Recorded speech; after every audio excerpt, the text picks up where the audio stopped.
அவ குழந்தைய அவ திட்டிட்டு போறாக இருக்குதான். அந்த காலத்திலேயே அடிச்சுக்கிட்டே ஒரு குழந்தை எடுத்துக்கங்கன்னு கேட்டிகளா? அம்மா, உனக்கு எத்தனை தடவை சொல்லியிருக்கேன், பெத்தால் தான் பிள்ளையா? ஆமாங்க, சொல்லுதான் கரெக்ட். நான் அக்கம் பக்கத்து குழந்தைங்க தான் என் குழந்தைங்களா தான் நினைக்கிறேன். நீங்க சும்மா இருங்க மாப்பிள்ள. ஆபத்தமா எதையாவது சொல்லி குதூகலமா இருக்கிற குடும்பத்துல கும்மி அடிச்சிடாதீங்க. நீ சும்மா இருமா. அத்தா, அத பாருங்க, பசங்க வந்துட்டாங்க. Start music. நல்ல பேரை வாங்க வேண்டும் பிள்ளைகளே, நம் நாடு என்னும் தோட்டத்திலே நாளை மலரும் முல்லைகளே. நல்ல பேரை வாங்க வேண்டும் பிள்ளைகளே, நம் நாடு என்னும் தோட்டத்திலே நாளை மலரும் முல்லைகளே. நல்ல பேரை வாங்க வேண்டும் பிள்ளைகளே.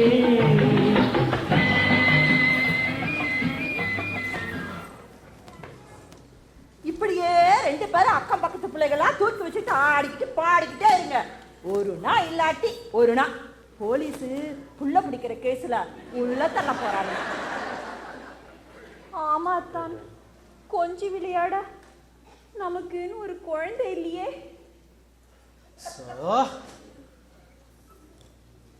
நான் ஒரு குழந்தை, நீ ஒரு குழந்தை, ஒருவர் மடியிலே ஒருவர் அடி. நாளொரு மேனி பொழுதொரு வண்ணம், ஒருவர் மனதிலே ஒருவர் அடி. பவளக்கொடியேவா, சிந்தாமணியேவா, மணிமேகலையேவா, மங்கம்மாவேவா. இந்த லூசுகளை கட்டிக்கிட்டு அலனுங்கிறது என் விதி. என்ன செய்ய?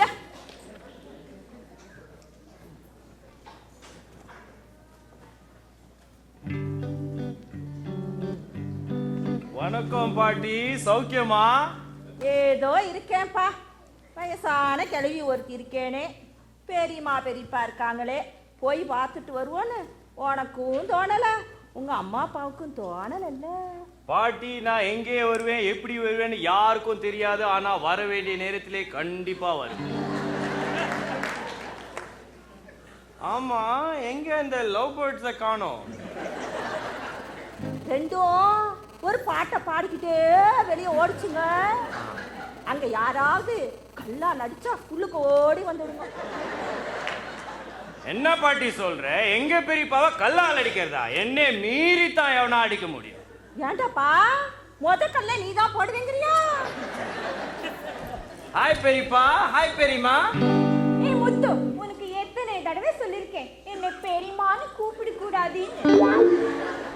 எங்கப்பா இவருக்கு தம்பி, இவரு பெரியப்பா, நீங்க பெரியம்மா தானே? ஆனா நான் உங்க அம்மாவுக்கு தங்கையாச்சே, சித்தின்னு கூப்பிடணும். அது எப்படி பெரியப்பா மனைவிய சித்தின்னு கூப்பிடுறது? சரிப்பா, உங்க சித்திக்காக என்னையும் சித்தப்பா என்ன சொல்றீங்க பெரியப்பா? எங்க அப்பாவோட நீங்க ரொம்ப பெரியவராச்சே. ஆனா உங்க அப்பாவோட இவர் எவ்வளோ இளமையா இருக்கிறார். தினம் தினம் தங்க பஸ்பத்தை சாப்பிட்றேன்னு இவ கல்யாணத்துல போட்ட அம்பூட்டு நிறைய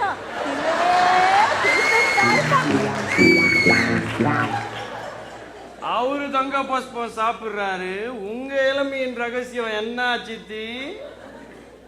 எனக்கு இன்னும் வயசே ஆகலையே, அதான் என் இளமைய ரகசியம். அது எப்படி சித்தி, உங்களுக்கு மாத்திரம் வயசே ஆக மாட்டேங்குது? அது வந்து நான் உனக்கு மட்டும் சொல்றேன், நீ யாருக்கும் சொல்லக்கூடாது, சரியா? சொல்லுங்க சித்தி. எனக்கு 25 வயசாச்சா? 25? எப்போ? அப்போலேருந்தே நான் பிறந்த நாள் கொண்டாடுறதே விட்டு. ஆஹா, சூப்பர் சித்தி. அப்புறம் அதான் அப்படியே 25 வயசுலயே இளமையா நிக்கிறேன். அப்படி சொல்லி ராஜாத்தி சக்கர கட்டி ராஜாத்தி என் மனசை வச்சுக்கோ காப்பாத்தி, சந்தன கட்டி மேனியிலே நான் சாஞ்சிக்கவா சொல்லு மகராசி.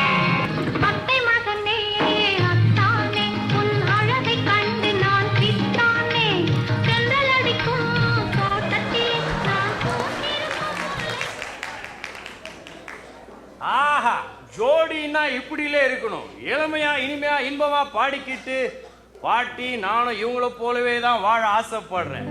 போதும்பா போதும். குடும்பத்துக்கு இந்த மாதிரி ஒரு ஜோடிக்கு மேல தாங்காது. என்ன சொல்றீங்க அத்தை? எங்க அப்பா இருந்தா தப்பா? அது மாப்பிள்ள கண்ணை பட்டுடுமோன்னு சொன்னேன். பாட்டி அவங்களுக்கு பொழுது போகல ஒரு சேஞ்சுக்கு பாடி ஆடுறாங்க. கரெக்ட். நாங்க வெளியில போய் பாடினா நிறைய சேஞ்ச் கிடைக்குது. உள்ள போய் பாருப்பா, அண்டாவா சில்லற இருக்கு. என்ன சொல்ற பாட்டி? எங்க பெரியப்பாவுக்கு சில்லறையா? ஆமாப்பா, அத்தையும் பேங்க்ல கொடுத்து மாற்றி ஏன் எங்களுக்கு கொடுத்து எனக்கு எதுக்கு பணம்? அது சரி பெரியப்பா. அது சரி பெரியப்பா. வெளியில இருக்கவங்க எல்லாம் உங்களை பார்த்து கேவலமா சிரிச்சா உங்களுக்கு அசிங்கமா இல்லையா? அங்கே சிரிப்பவர்கள் சிரிக்கட்டும், அது ஆணவ சிரிப்பு. இங்கே நீ சிரிக்கும் புன் சிரிப்போ ஆனந்த சிரிப்பு. அப்பாடா போயிருச்சுங்க. ஏண்டாப்பா பாட்டிய பார்க்க இம்பூட்டு நாளைக்கு அப்புறம் வந்திருக்கியே, என்ன கண்டாந்து? பாட்டி உனக்கு என்ன வேணும் சொல்லு. நிலாவை கொண்டு வந்து தரட்டா இல்ல நட்சத்திரத்தை எல்லாம் கோத்து தரட்டா? 1/4 கிலோ திராட்சை வாங்கிட்டு வர தொப்பு இல்ல. பகல்ல நிலாவை பிடிச்சு தரானாம்ல. திராட்சையா? பாட்டி நீ டயபெட்டிக். அதிகமா குலைக்கிற நாயும் அதிகமா சாப்பிட்ட டயபெட்டிக்கும் உருப்பட்டதா சரித்திரமே கிடையாது. அது சரி, உன்னை ரொம்ப நாளா கேட்கணும்னு நினைச்சிருந்தேன். நம்ம சந்திரபாபு தாத்தா எங்க இருக்காரு, எப்படி இருக்காருன்னு தெரியுமா? அவருக்கு என்னப்பா, இமயமலையில சந்தோஷமா இருக்க. இமயமலையிலயா? என்ன பாட்டி சொல்றேன்? கொஞ்ச நாள் முன்னாடி கூட நான் அங்கே போயிட்டு தானே வந்தேன். தாத்தா போய் பார்த்துட்டு வந்திருப்பேன்ல. ஆமா, நீ சொல்லாம கொள்ளாம ஓடி போற. நீயே எதையோ தேடி போற. இதுல உங்க தாத்தாவை தேட உனக்கு எங்க முடியும்? ஏன் பாட்டி எங்கே போனாரு? அது ஒண்ணு இல்லப்பா, ஒரு சின்ன சண்டை. அதுக்கு கோச்சுக்கிட்டு அந்த மனுஷன் ஊட்ட விட்டே ஓடி போயிட்டாருப்பா. கோச்சிக்கிட்டு இமயமலையில போய் சாமியார் ஆயிட்டாரா பாட்டி?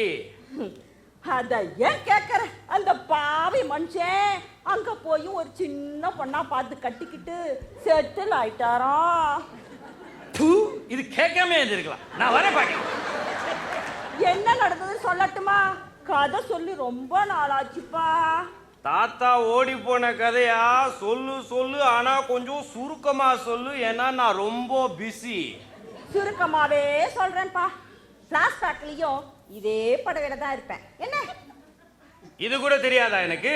இது என்ன சினிமா பிளாஷ்பேக்கா? டிராமா பிளாஷ்பேக் தானே பாட்டி?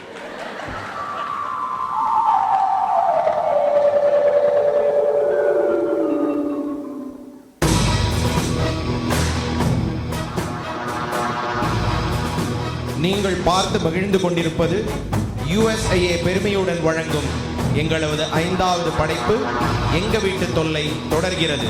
கதை வசனம் எழுத்தாக்கம் சுமித்ரா ராம்ஜி, இயக்கம் மோகன் மற்றும் Sumitra. USIA proudly presents its 5th production எங்க வீட்டு தொல்லை தொடர்கிறது, written by Sumitra Ramji, directed by Mohan and Sumitra.